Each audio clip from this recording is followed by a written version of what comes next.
Ada langsung khusus itu di Quran surah ke-9 ayat 18. Itu diantara yang harus dipelajari. Innama ya'muru masajidallah, sungguh yang memakmurkan masjid Allah itu.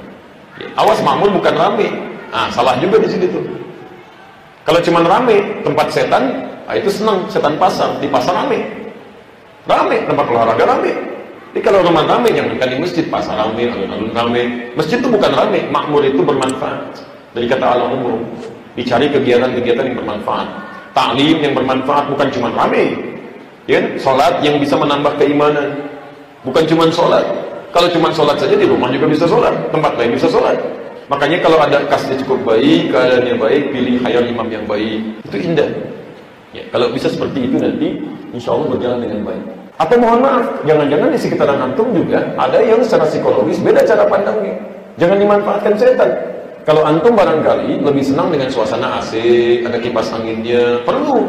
Tapi teman-teman kita, maaf ya, bukan menyebut golongan tertentu. Misal, yang jualan yang kecil-kecil, yang sayur, yang tukang ojek, tukang beca. Tukang ojek kadang subuh, Masya Allah, mangkalnya depan masjid. Cuman gak sholat di masjid.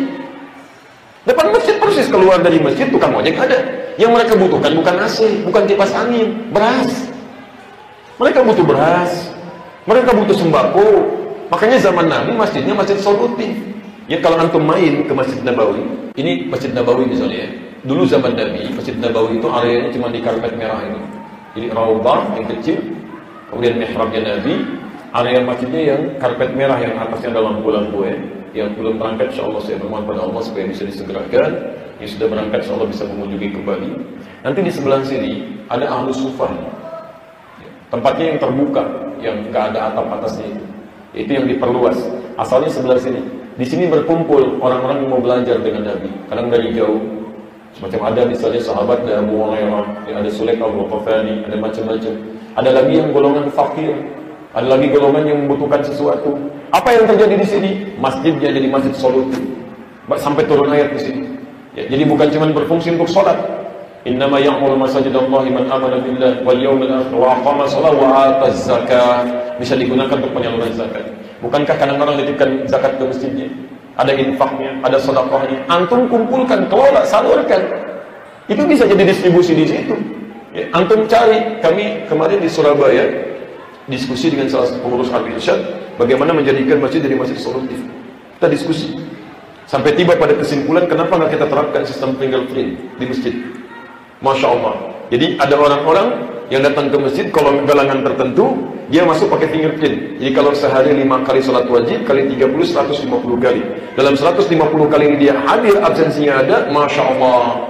Ya, jadi potensi zakatnya bisa disalurkan ke situ. Jadi berikan, bukan motivasi orang ke masjid untuk mendapatkan beras, bukan. Tapi memang hak dia dapat beras. Cuman kita nggak pengen berikan begitu saja. Harus diimbangi dengan edukasi ibadah. Dia harus sholat, dia harus datang, dia ikut taklim. Begitu dia daftar, hak dia juga mendapatkan bagian dari berasnya.